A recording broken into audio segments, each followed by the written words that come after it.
Hi everyone! Today tuturuan ko kayo kung paano ko ginagawa yung packaging ko sa aking flower soap. So yan. Ito, order to sa akin pang giveaway sa The Boo 18th birthday. Yan.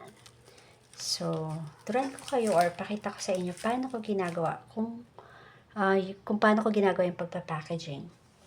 So, ako na rin ang nagle-layout. Ako ang gumagawa ng tags.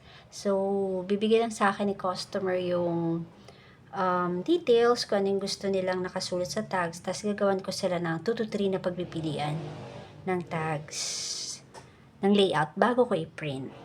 Yan. So, one-stop shop na ako. Ako na yung gagawa ng lahat-lahat. Ready na siyang ipamigay na lang ni customer. So, yun yung goal ko, yung malesen na yung iniisip ni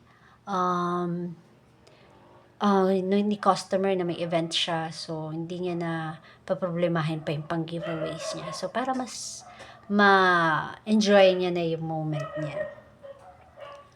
Hindi na niya paproblemahin. Ako na lahat. Ako na ang gumagawa ng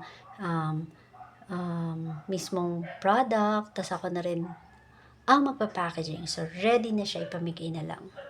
Okay? So ang ginagamit ko ay Sinamay. Ito yung Sinamay na tali. Tapos, Sinamay naman ang pang-packaging mismo. So, pag binibili ito buo, ganito siya. Ika-cut mo na lang. Ayan. Okay, sa pakita ko paano ko siya pina-packaging. So, una, lalagay lang muna natin siya sa plastic. No? Pag nalagay na natin sa plastic, ganito na gagawin natin. I-cover lang natin ito. Okay. Yan, magiging ganyan na siya. Tapos, tatalian na natin siya ng Sinamay.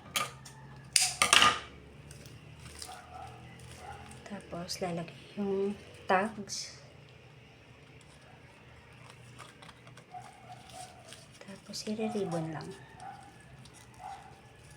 Masyadong mix it. Okay.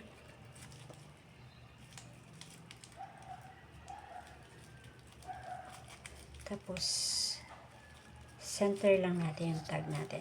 That's it. Ito na siya. Yan.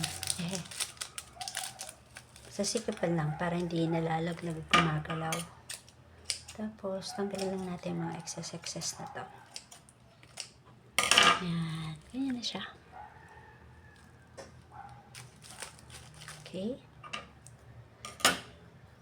Isa pa. Pakitaan ko pa kay isa pa. Okay. Pag masyadong mahaba, bawasan lang ng konti.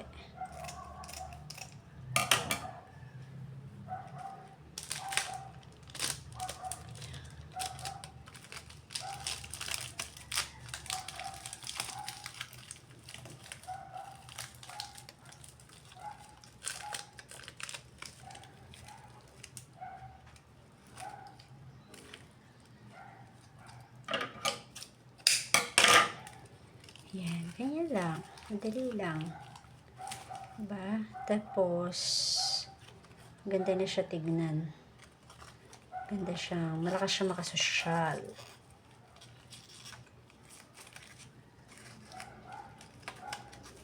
Tapos, yung scent nito, lavender. Lavender yung gusto ni customer. Tapos, pag ganyan may excess, gupitin lang. Yun na. Okay. So, yan.